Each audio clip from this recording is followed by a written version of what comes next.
Hello, everyone. Welcome back to Chats with Kat on the Voice of Adoptees podcast. I'm your host, Kat, and I hope everyone is having a great week so far. Don't forget to grab your favorite coffee, tea, or preferred beverage and settle on in. I'm currently here with David, who is, the host of Voice of Adoptees. And welcome. Welcome, David. Thank you, Kat. Always a pleasure to speak with you. So it's good to have you here, seriously. Let's get into your story a bit. We haven't had an opportunity to hear your story. So Yeah, start from the sure. beginning. Okay, great. Yeah. So I was born in Smolensk, Russia in 1996.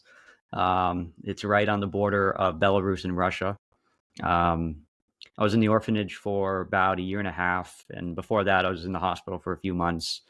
Um, After that, I was adopted by an American family to New Hampshire. Two really great parents, both veterinarians, retired pretty much at this point. They just do consulting, but so grew up with pets, and they're wonderful people. Um, and So normal childhood, nothing really crazy. Um, I always knew I was adopted. My parents never kept it a secret or anything like that.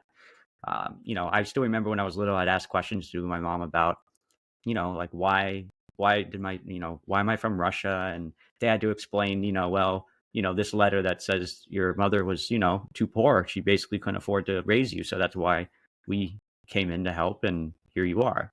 So they tried to put it in terms that, someone young could understand. But I mean, I understood it, but at the same time, I didn't really think much of it because I was so young. It just kind of went, yep, cool. So besides that, I didn't really think about it much until my friends honestly would ask more questions about it than I would. They thought it was the coolest thing ever, especially when the first, like, I'm trying to remember. There's this question in high school I had. One of my friends asked me one time if like Russia and America ever got in a war. They're like, would you ever like fight for the other side because you were from there? I'm like, no. Yeah, I know it's a weird, odd question, but then I was thinking about that. I'm just like, that's a little cool in some weird, twisted way. But um, anyway, so it was about when I was 17 when I started just thinking more about my adoption. And honestly, it's not a really impressive like reason why I wanted to search. You got all these adoptees who come on, as you know, and share. Oh, well, I did it for identity. I did it to help this, help this. Truth is, I was bored one night. I'm not even kidding. I know that sounds terrible, but I was bored and I was just on Google and I was just Googling the names on the documents I had. And that's where everyone starts. Let's Google, see what I find. And of course, the last name, my last name was Novikov. So it was like the equivalent of Smith. So it's like, the chances are about as slim as slim to nothing. So, I wasn't expecting much. And that's why I tell people who go in to do searches is don't expect, positive results. I know that sounds negative to say, but Mm. if you go in there with low expectations and you get just a tiny bit of information, you at least got to step up. But so eventually, I hired a private investigator. Um, his name was Tony Carruthers. He lived in my home city, Smolensk. Unfortunately, passed away recently, but he was an awesome guy. He did thousands of searches for Russian adoptees, and he told me the same thing. He said, "Look, your last name's very common. We might not find anything, so don't expect anything." And he was blunt, put it that way. And I said, "Yep, that's fine." I don't know. Like it's hard to say how I'd feel if I didn't get any results because I did, but I mean, I was so like relaxed about it even before. It's not that I didn't care. Again, I just didn't take much interest. So even if I didn't get much information from it, I feel like I might be okay with it for a while. I don't know. I who knows? But it was just it was luck. That's all it was. And the search lasted about 3 days. They found my grandmother's first, and then the grandmother brought my aunt in, who then they called my birth mom out in Siberia. She ended up moving out to Norditsk. It's like a really big nickel company. You Google it; it's all over everywhere. Norditsk nickel. It's like everywhere apparently. But um, and she was so happy to hear that I reached out and wanted to find them because she's been holding a secret for her entire life, that I existed. So the whole family didn't really know I was alive. And turns out I had siblings that I didn't know about, and they were happy to now have an older brother in the United States. And yeah, from there, it's then about a year later, after my first year of college, The summer of 2014, I went back to Russia for a trip. I brought my adopted parents with me.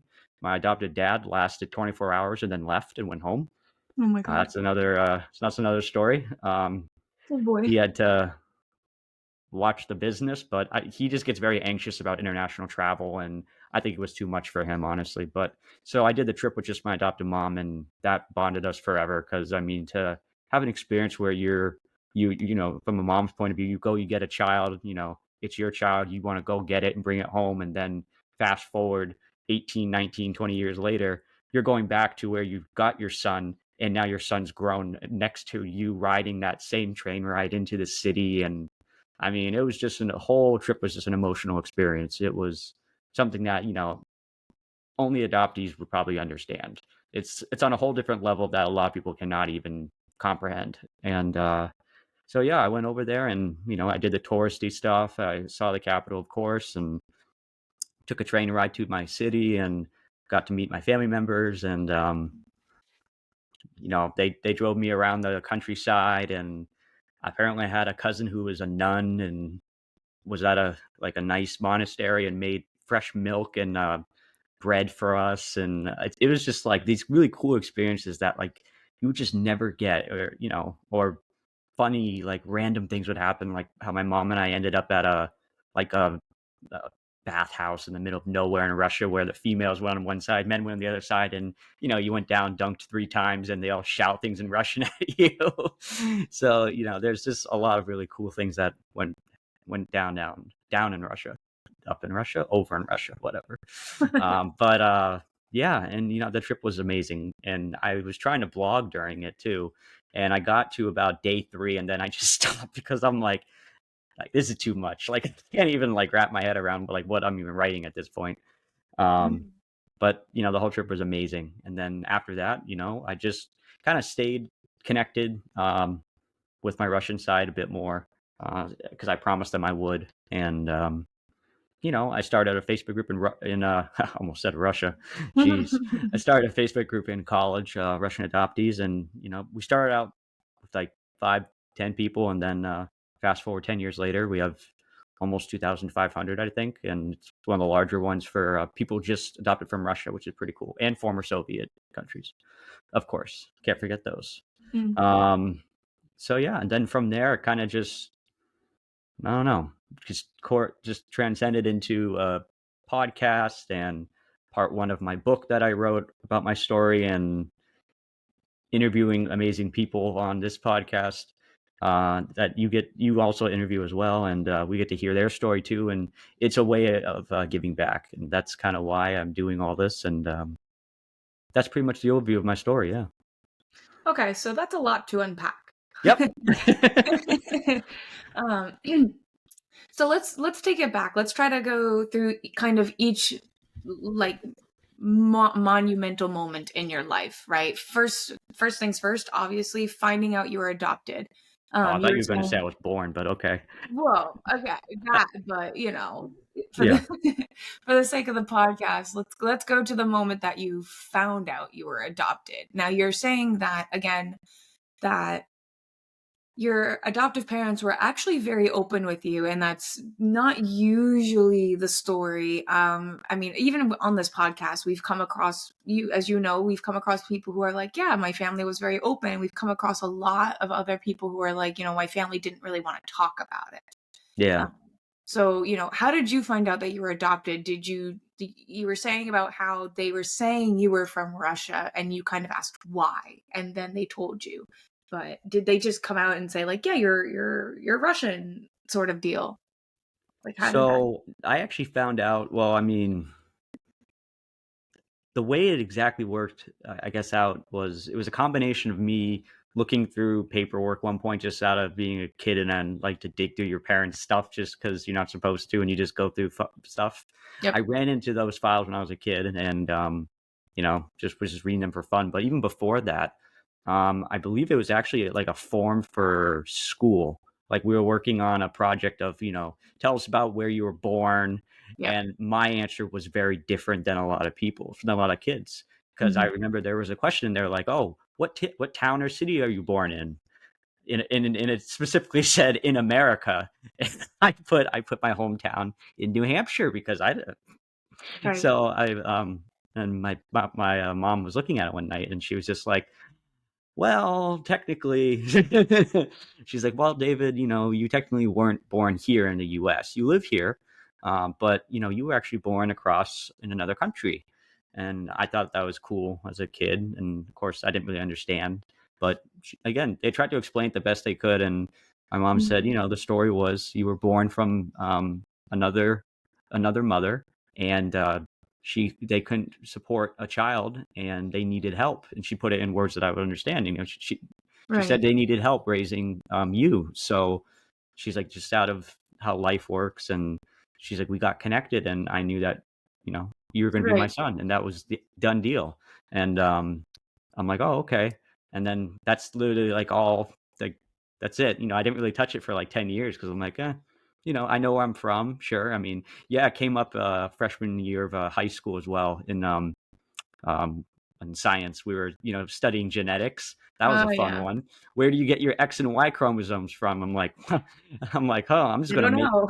Yeah, I'm like, Yeah. yeah. So I told the teacher, I'm like, should I fill this out like guessing? And she's like, what do you mean? I'm like, well, I'm adopted, so I don't really have medical history or anything like that from Right. Russia.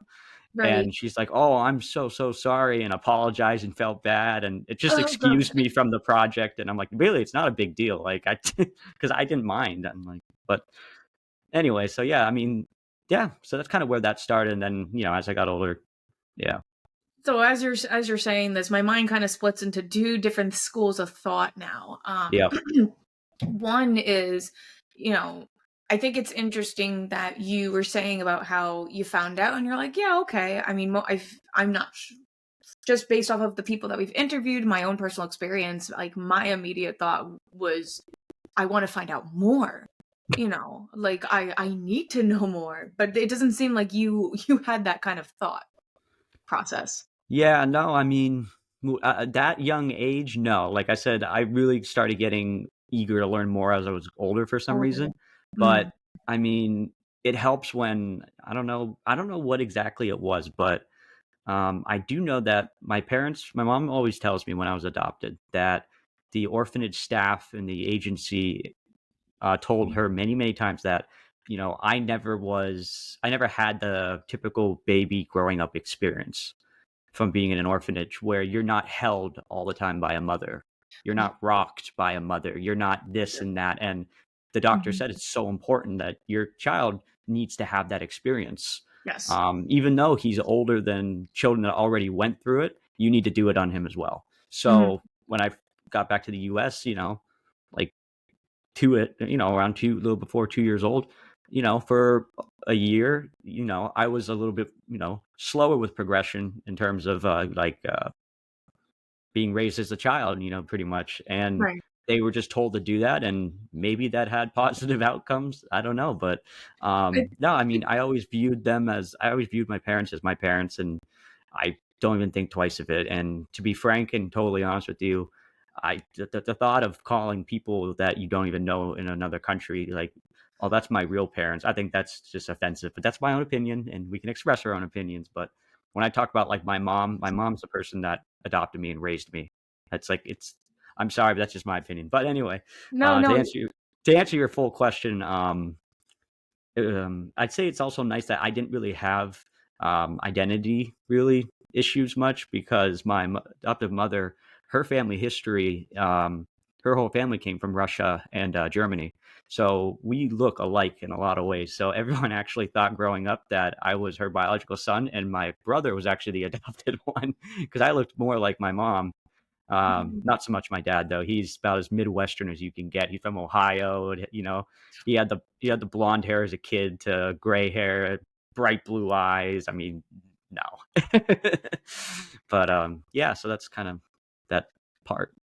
Yeah, so like again, that's very interesting. I Different. know that for adopted children, something that I mean, again, I'm kind of like you where I was in a very good orphanage.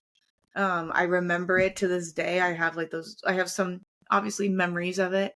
But they really found people who would be my parents who looked very much like me. Like if, in my opinion, I don't look like my biological mother. I look like my adoptive mother. So I think that's Right. a very interesting thing to the Yeah. point that you're making about, um, you know, I understand that. It's funny because my adoptive mother passed away recently, and then a month later, my biological mother passed away. And it's interesting because for me, it's much harder knowing that my adoptive mother is gone versus my biological mother, because at the end of the day, I've always had it in my head, once I really grew and understood everything at an Yeah. older age. When you're young, you don't really understand sometimes. But when I was older, it was more like my adoptive mother is my mother, because she is not only the person who raised me, she gave me every moral, every value. She raised me to be a certain type of person, a good person. Whereas Right. my birth mother gave birth to me, and that's it. Yeah. You know what I mean? Yeah. It's that sort of mentality. I feel like a lot of adoptees are not at that point yet. Some never get there. But I Yeah. feel like now I have, clearly you have definitely been there for a much longer amount of time than I, and I have just gotten there. Yeah. So, I think that's like a general thing where for adoptees differentiating the difference, because a lot of adoptees say that their biological mother is their mother versus the adoptive parent who has raised them. Not everyone has good experiences. So Yeah, talk to me. and unfortunately, it feels like, and part of the reason why I started the podcast and why we interview people is you Mhm. want to get everyone's story, good and bad. Right. And it's always sad, of course, to hear the negative stories, but it seems like they're the ones that you hear first because people finally have a platform where they can really feel comfortable and come out and say, look, this really happened to me. I didn't, that's, they say that's great that you had a positive experience, but, I didn't.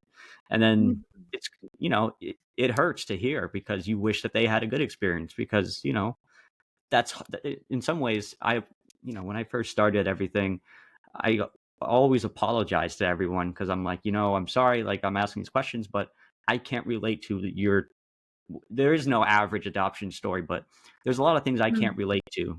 Like there was really no negative experiences. Everything was lucky for me. Everything turned out pretty well, almost perfect. I mean, I have no complaints about anything.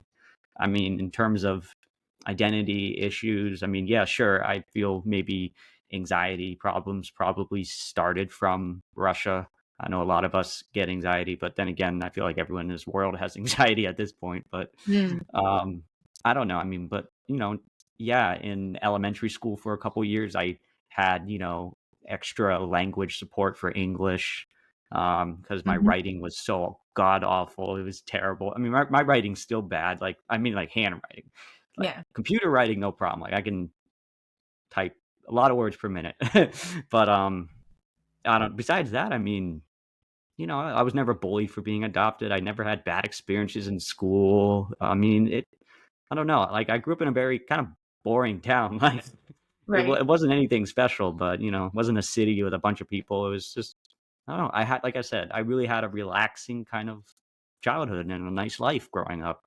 So in some ways I feel, my heart hurts for the people that have such bad experiences and, to get adopted and you already have to face the fact that, one set of people couldn't afford to keep you or they just, for whatever circumstance, they couldn't raise you. So you already have to deal with that in your head, right? Mm. That in some people, the way they see it is, I was already abandoned once in my life.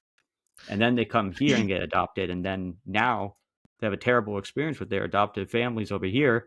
Some of them get shunned, some of them get told terrible things. They end up not talking. And now they have another problem in the US. So not only did their biological family turn up their backs on them, their adoptive family turned their backs on them. So it's no wonder that they just don't trust people and they don't know who they are because they don't know. I mean, that just I wish I could do more. But it's hard, it's just why the first step of anything, we just got to talk more and, you know, listen to them and try to help as best we can. That's Yeah. kind of the goal. I mean, I think the goal, obviously, of the podcast is to help the beginning stages of healing for many, many adoptees. Yeah. Um, something. Interesting. You just said something very interesting that I wanted to like touch on. Again, my brain kind of does this thing where it has like 100 questions per second, and I'm trying to hold on to all of them. Wow. So you Um, just had 100, who at 200, yeah, 300, like yeah, 400, I have a lot of 500. questions Yeah. that I want to Okay. ask. Like I'm kind of just like, I want to talk about I want to talk about your story. I also want to talk about like the adoptive community as a whole and its kind of Yeah. mentality about Yeah. adoption. Also, I want to go back to your time in school and talk about the kind of the stereotype that the teacher really. I mean, at that age, you didn't necessarily, I think, you didn't know that it was a stereotype that she was doing, portraying. You know what Yeah. I mean? Yeah. No, The, "Oh, I I'm so sorry you were abandoned," sort of thing. And it kinda ties into, some adoptees will say, which I personally am not a fan of, um, all adoptees are orphans, we're orphans, and I personally am not a fan of that because I do not believe that we are orphans. We are not orphaned. Orphans are people who have no parents, no family at all. And I can understand why people say that or why people feel that way, but I don't necessarily agree with that. So again, lots to touch on, lots of trying to organize my thoughts. Um, well, in so terms of the stigma, I totally agree with you on yeah, how in the adoption community, and I guess you could be broader and say the education, um, the connection with education and being adopted is that schools, I think back in the 90s era when we were adopted, they were yep, not prepared for what would come with an adopted child. They didn't understand it. They automatically would assume if you're from a foreign country that, oh, you're going to struggle with language, so we need to put him in language support. Oh, he's probably going to struggle with reading, put him in reading support. Oh, yes, he probably can't, build blocks correctly. I mean, my parents, God love them. They're both, they're veterinarians, right?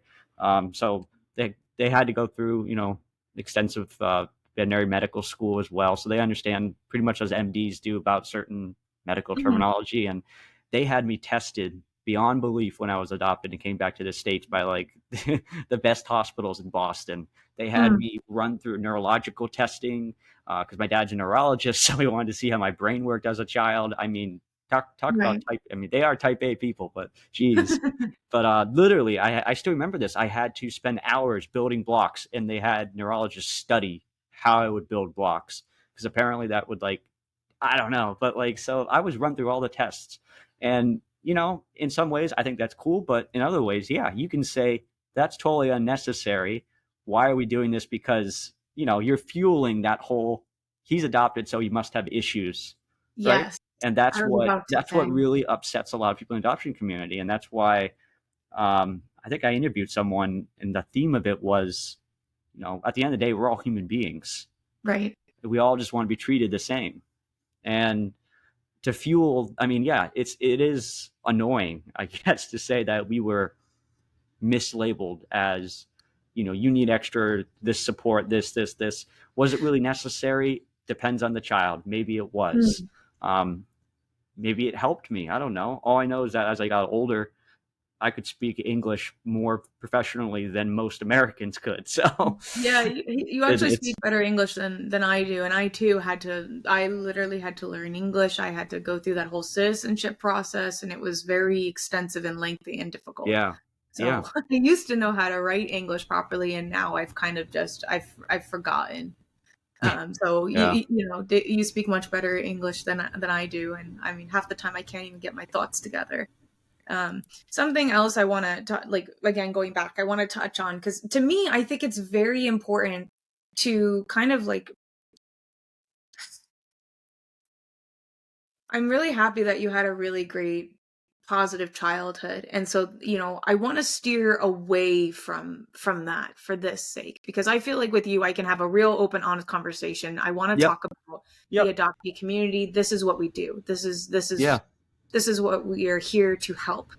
We not only interview adoptees, we interview adoptive parents, and we get their take yep. That's right. on adoption and the adoption process. Um, so I wanted to just interject this where I was watching. a show called Catfish, as we all know in America. There's also a Is UK this your version, but creation too? No, I'm just kidding. yeah, but there's a UK version, but the US version is better. Fight me. Anyway, so I was just watching it with my boyfriend, and the the woman who catfished was really saying about how she went through foster care and she was adopted, and like she had a really rough life, and that is the reason that she did all of these things. And sometimes it's actually portrayed in like TV shows and media, when that adopted children, adopted individuals, foster care individuals kind of come, like you said, with a set of problems. And again, that is obviously a very bad stereotype, because the other person, the person looking for the catfish, also went through the foster care system, was given away many, many times, was not wanted. And he turned out to be a really great individual, somebody who was really like, I do not want my experiences to define me. I want to move forward and make my life better. And I feel like that is not necessarily that is not necessarily the feeling that a lot of adoptees get. A lot of us kind of sit in our pain. I know I sure did before I turned 25, and I really grew as a person and was like, okay, I've matured and grown strong from my past, from my pain. Yeah. From interviewing other adoptees, like, what is your overall takeaway from their stories? I'd say overall the message is they want to be heard. That's pretty much what it is. They Mm. feel at some point in their life they were either misunderstood, Mm. um, whether it was someone else judging them or them looking at themselves in the mirror and asking the question, "Who am I? Right? Who am I?" Who am Voice of I? adoptees, yeah.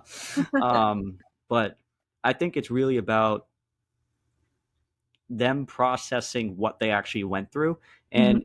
And what really, really surprised me was a lot of people after the interview or during the process told me, this is actually the first time someone asked me to speak about my story. And I'm Mhm. like, you're how old again? And some of these people are almost 30 years old, and they're like, no one has ever bothered to ask me my whole life about what happened to me in Russia or what's my story. And that gets you thinking like, okay, well, we need to uncover this and figure out why. Mhm. And after they share the whole story and talk about it at the end, some of these people are in tears and they're just like, because it's the first time they're really processing it, and having someone who's also adopted asking them questions about it, really picking their head about things that they haven't thought about in 20 years even, right? Right. They're just it's a kind of a wake-up call. It shows that there's a lot more to uncover than we thought. Just adoption is something that you can't just say, oh yeah, I'm adopted, cool, all right, next. I mean, Right. it's like there are so many layers. It's just because so many things could go wrong. That's the truth.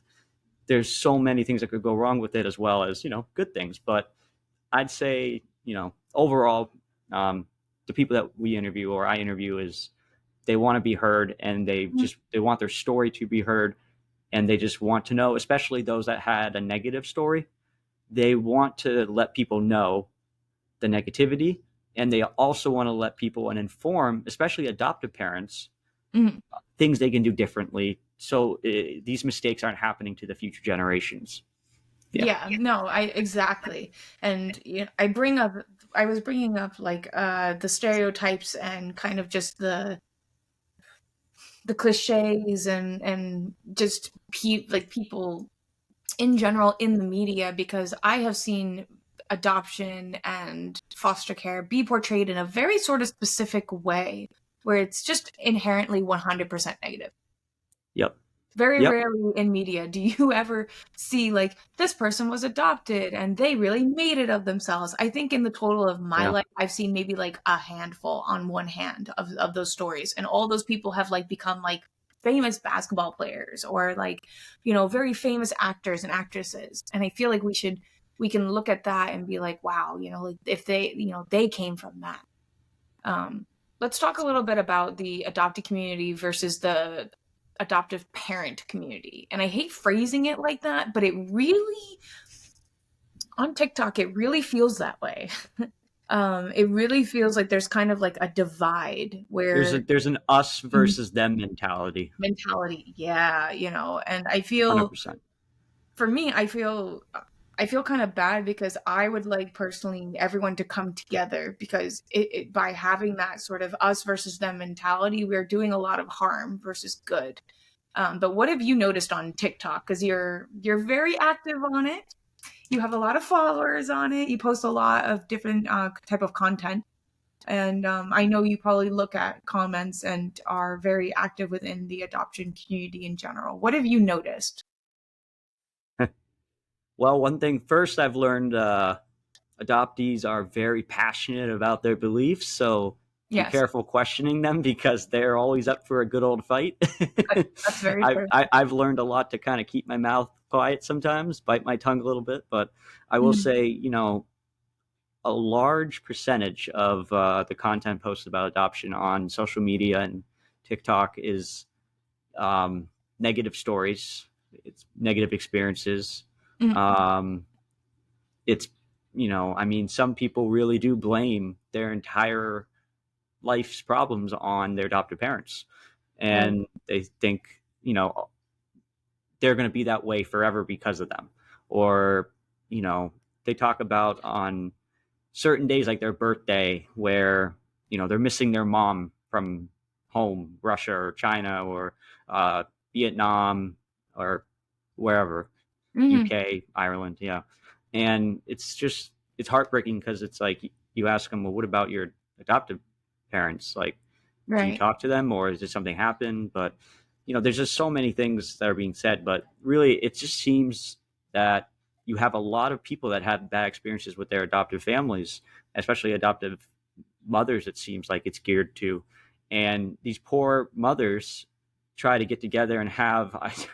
This is heartbreaking to say, but I actually saw this small little multi interview going on TikTok where it was about five or six birth mothers all on TikTok video chat having chats about adoption because they want to know, hey, I'm starting to get literally bullied online from random people who are adopted saying Jesus. I'm a terrible person because I did this. Yes. What do we do? We gave you up and we're getting targeted as bad people, but they don't understand all the circumstances at the time, because Yes. some of them had terrible circumstances, like if they were raised in a bad neighborhood or they were literally financially just could not afford a child. I mean, personally, I mean, I don't know. Everyone has their own opinions, but if they believe they were what matters is that at that time you don't know what they were thinking because you're not them. Right. But you got to understand that these adoptive parents, I'm sorry, biological parents, especially biological mothers, they had a choice to make, and at that time they legitimately thought what they were doing was the right thing, Right. despite what other people think or the government may say over there or in any country Right. on all this. They legitimately thought it was the best case at the time. And to be fair, there's a whole private side that no one wants to talk about adoption, more like the dark side, I'd say, where you get into the trafficking, you get into the stuff Yeah. that nobody wants to talk about. But the reality is a lot of these birth parents, they had no idea that was happening to their children. That's Hmm. what people don't want to admit, but they don't know that their child ended up somewhere that their doctor lied to their face, said, oh, we'll put him in an orphanage, he'll be fine, and that didn't happen for that child.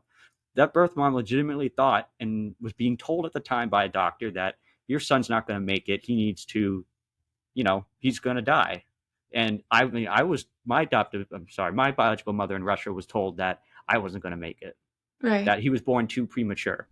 So it's almost like, okay, they thought the state is offering to take him from me to try to heal him, and if he gets better I can go back and get him later, or at least he'll go in peace at a hospital, or whatever she was thinking at the time, right? Right. But it's sad because here's the thing, is like, at the end of the day, adoptees, they want to share their experience, whether it's good or bad.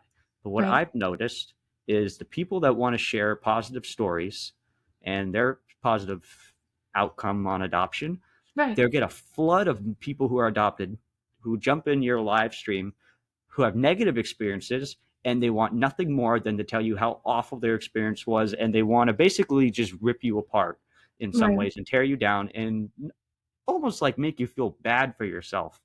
And I'm like, what? It's wrong. It's like, look, we didn't ask for any of this. Right. We just woke up one day consciously in another country figuring this out. I mean, again, the experiences are so drastic. It's like either you see really good results or really bad results. You don't see something like in the middle, or at least I haven't seen it yet. Let's put it that way. I agree. You know, it's um, either the way I used to actually describe myself is in extremes where it's like I'm either yeah, fire, yeah, I'm a raging forest fire, or I am a fucking tsunami. Sorry. I am a tsunami. And when I am neither, I am yeah. air. No, I'm absolutely. smoke, I'm just there. And Yeah, that's the kind of attitude mentality that I kind of see like going on. You have the one side of adoptees who are very at peace and okay with what happened to them. And then you have the other side where they're struggling and they're trying to just understand and make it through, and they're harboring hate, which I think, you know, a lot of adoptees need to go through in order to eventually understand. And yeah. something I recently interviewed someone, and I mean, she was amazing. Her story is unlike anything I have ever heard. Her story is one of the darkest stories I've ever heard, about just horrible abuse and just remembering it all, knowing that it was done by her biological father in Russia. And she said, like, the day that I was taken out on that stretcher is the day that I found God, and the day that my adoptive family said we want a closed door adoption was the day that I started trusting them, because I knew it meant that they were trying to protect me. Um, you Yeah. know, and this is an adoptee who has survived 7 years of abuse. 7 years of physical abuse. Like her bones were broken so badly, like she couldn't breathe. She almost died a couple of times at the hands of her biological father. You know, Yeah. and even for me, like sometimes finding out the truth, even interviewing Masha, she was like, you know, after I found out the truth, I knew I didn't want anything to do with my biological family. And I'm like, that is the point that I think not all adoptees, I think that's the point that all adoptees need to get to, where they do find out the truth, which I think is what causes the turmoil for adoptees. They want to find out the truth because they want to know the truth, but they don't. Not everyone understands that the truth sometimes really deeply hurts. Sometimes you're better off not necessarily knowing, and it's a very difficult thing to kind of come by and process.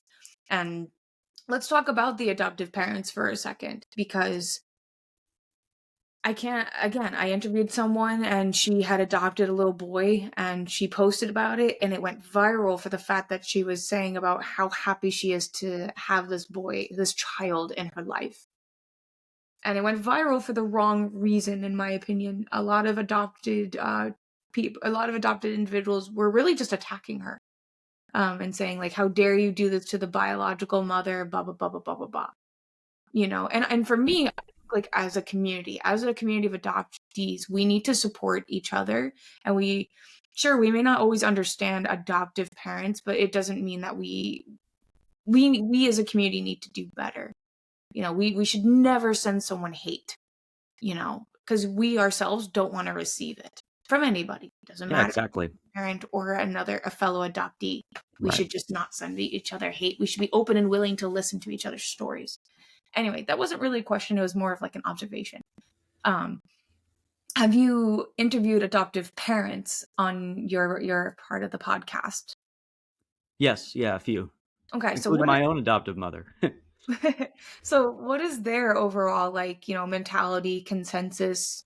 You know, do they all say the same sort of thing in terms of adoption and Um, healing and whatnot? yeah, well, yeah, the so far the 3 or 4 adopted parents that I interviewed so far, they all had very positive experiences. So it was Okay. nice talking to them because they all did it for the same reason. Most of them believe that, a couple of them, including my own adoptive mother, they were getting older in their 30s, and trying to have kids was getting harder. Right. So, genetically speaking, I guess.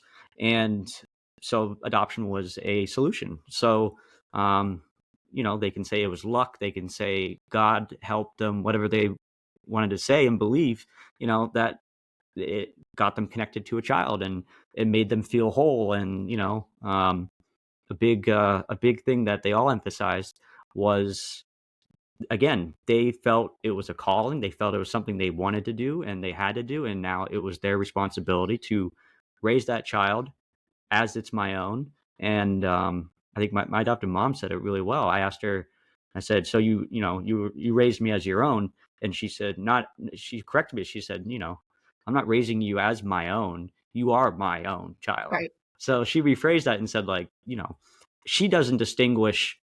It's like it's weird because adoptees, we call them like adopted parents, biological Right. parents, and the adopted parents only refer to them as your kid or my kid. They don't say, Yes. "Oh, my adopted son from Russia."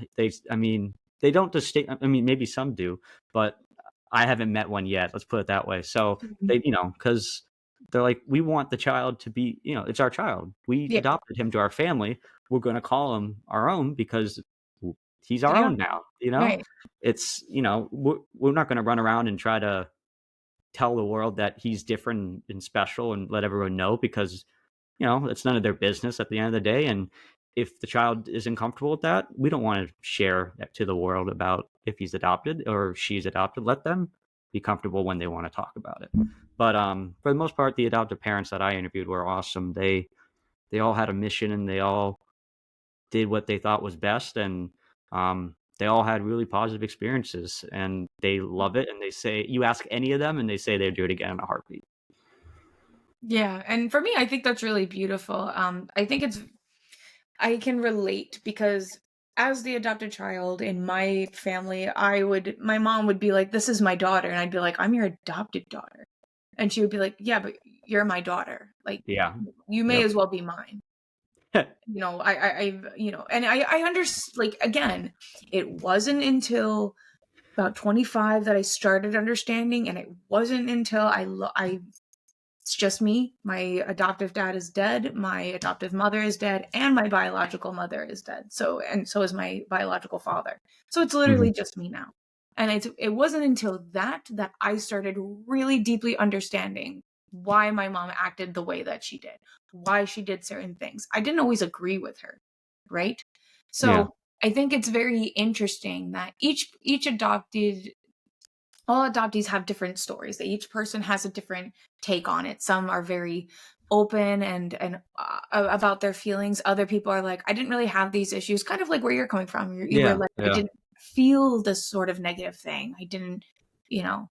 And I think other adoptees would be like, they're just suppressing it. Every adoptee goes through that sort of identity thing, even if it's momentarily. Everyone goes through it, but it depends on how if you've traversed through hurt and pain and it's kind of like it's just built up a lot in your life as the adoptee. And as the adoptive parent, it's kind of like they're in a predicament where they don't know what to do. They want to help and don't necessarily know how.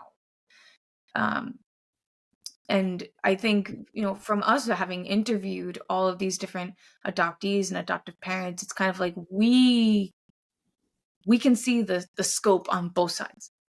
Hmm. We can understand both sides, and Yeah.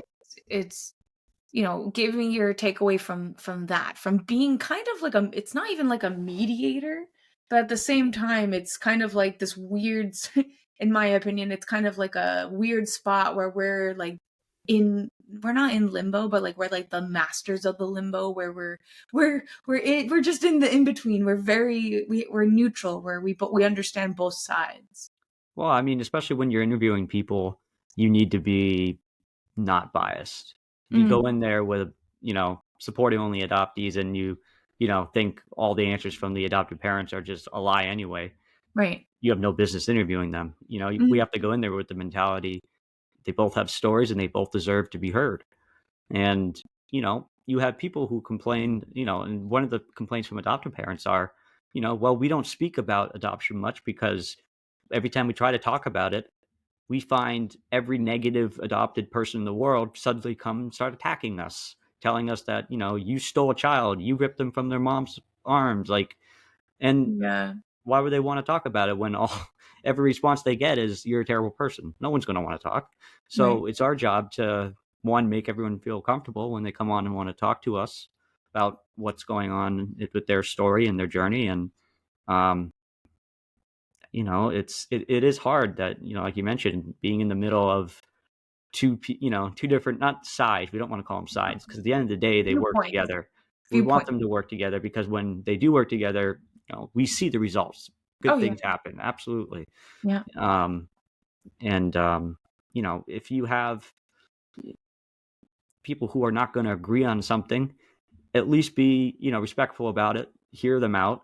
They share their point of view, you share yours, and you can say, Right. hey, we may not agree. We had different experiences, but that's okay. And I'm still here to listen and help if you need it. And, you know, Right. there's nothing wrong with being civil. And I think, Yeah. I think that kind of went out the window, honestly, in society for the last couple of years. But, um, Yeah, I don't think the civil thing is just like a sort of adoptee it's a versus parent society in issue. general. Yeah. That's just that's a Yeah. social media thing. A lot of people are, Yeah. Yeah. yeah. So, um, but like getting back to it, I'm trying to see. You were saying about how you created Russian adoptees like in the dorm of your college with Hmm. these two other girls. Yeah. And I think like how did that happen, but what was the sort of consensus? Like you created with two other individuals that were adopted. How did you find them? So it was actually pretty easy, because since people love to hear interesting stories, and as soon as you say you're adopted, people are going to know you only for that reason. Oh, yeah, That's the true. person adopted from Russia. That's literally how I was known my whole life, pretty much everywhere I go. Same. Because if there's, and it's the default thing, you'd say, every icebreaker, tell us something about yourself. I'm like, oh, I'm Right. adopted from Russia, because everyone's going to remember you. Everyone's going to remember you.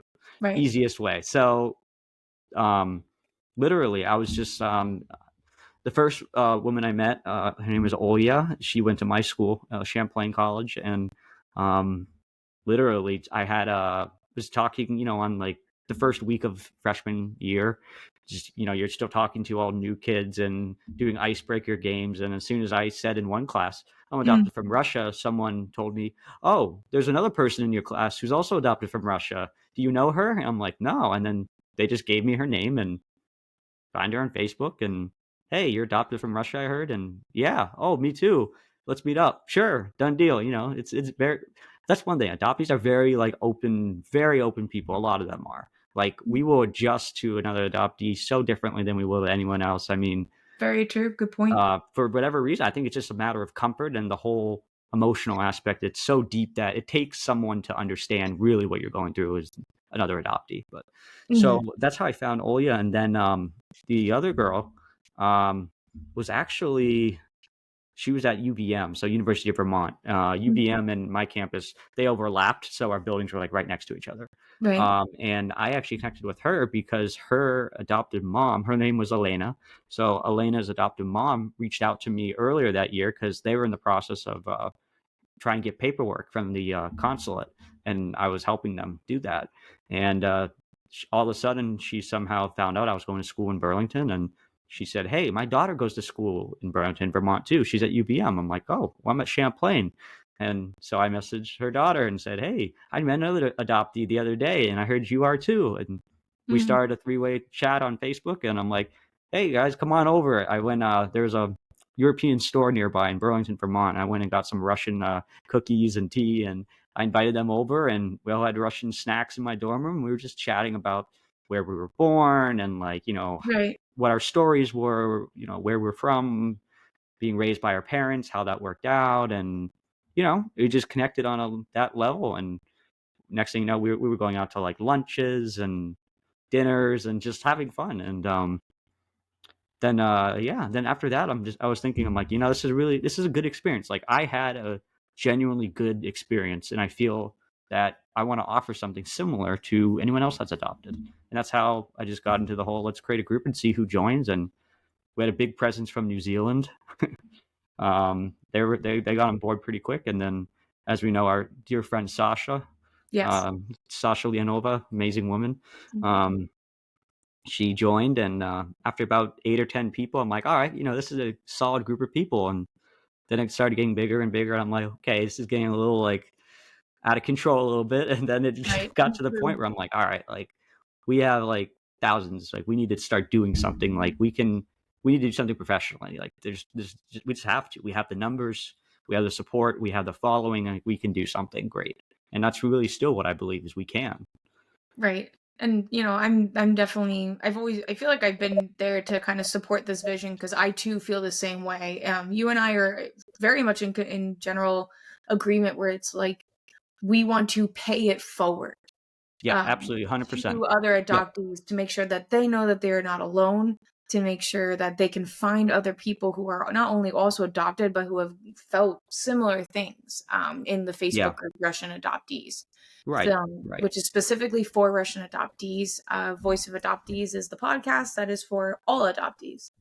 Yep. We went from broadening, or we went from just Russian adoptees to really broadening it and trying to hear Former Soviet all Union. experiences. Yeah. Yeah.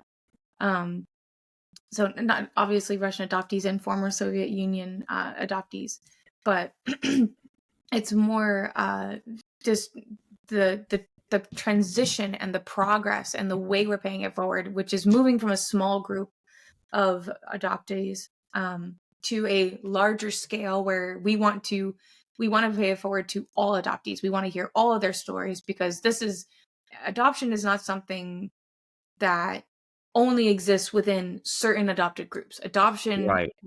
whatever thoughts and feelings and processes are things that are experienced throughout all adoptive groups, and the experiences of the adoptive parent is not just from one adoptive parent. It's pretty much, in my opinion, it's quite unanimous.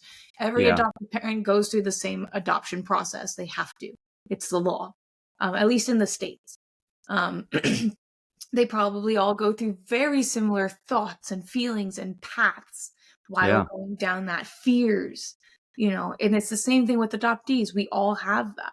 So I feel like, this podcast is the way to kind of pay it forward and Yeah, our absolutely. experiences and, It all starts with educating people, and that's, we start from the bottom and we just work our way up. So, someone has to do it. Might as well be us. right. So like, what is a better, like, what is a different way that how do we educate differently? How do we educate others about adoption and the adoptee community, and we let the stories kind of be heard? How do we do that differently, um, in comparison to what's out there in the world right now? What makes us unique? I think what makes us unique is our mission is simple. It's very straightforward. Um, we empower adoptees and adoptive parents and foster care or whatever to come forward, share your story, good or bad, filtered, non-filtered. You just say it how it is, and we listen. And you let people know how your experience was. And we're different because, we aren't doing this for any other means besides legitimately trying to help people any way we can. And that's all I wanted to do from the beginning anyway. But, that's our kind of pitch to everyone, is that you can come on anytime. You can share your story. We're not going to judge you. We're going to help you. We have a great following, a great community of people. A lot of adoptees are, at the end of the day, I find to be understanding, good people, despite if they may have negative experiences. At the end of the day, they want adoptees to succeed. Some of them may say, because I didn't succeed, I want someone else to succeed. I want to watch that experience. Or they may adopt a child themselves and say, I'm going to give you the experience that I wish I had. Mhm. And that's when it's a whole different level. And, but I think that's, at the end of the day, we have the podcast to spread the message, and social media to spread the message. And, we organizing meetups, which we've done in the past, which have been very successful. Well, a couple of them. um, but, and at the end of the day, that's what we're trying to do. So we just got to keep doing it and just let people know that we're out there, we exist, and I don't know, we can talk for hours, and Really? that's the thing, yeah. So, but we're not trying to compete with other podcasts out there. I frankly don't really. That's not the my intent. We're just a little different because I think we are run entirely by adoptees, and we are for adoptees, and there are a couple podcasts out there that are similar, but to have a 100% adoptee staff, I think is really, really special. And really cool. We have a great group of people and a great team. Kat's okay. She's a decent producer. Yeah. She's okay. But we have an awesome team of people, and they do hard work, and we're just here to just let people know that adoption is something that deserves to be talked about. It deserves to have a platform, whether good or bad experience. And we hope that if you had a negative experience, that we can turn it around and give you a positive outlook in your current life. So thank you for joining me on this episode of Chats with Kat. A very special thank you to our guest, David. Everyone stay tuned for another episode of Chats with Kat every other Wednesday on the Voice of Adoptees podcast. Always remember, someone somewhere is thinking of you. You are not alone. Perfect.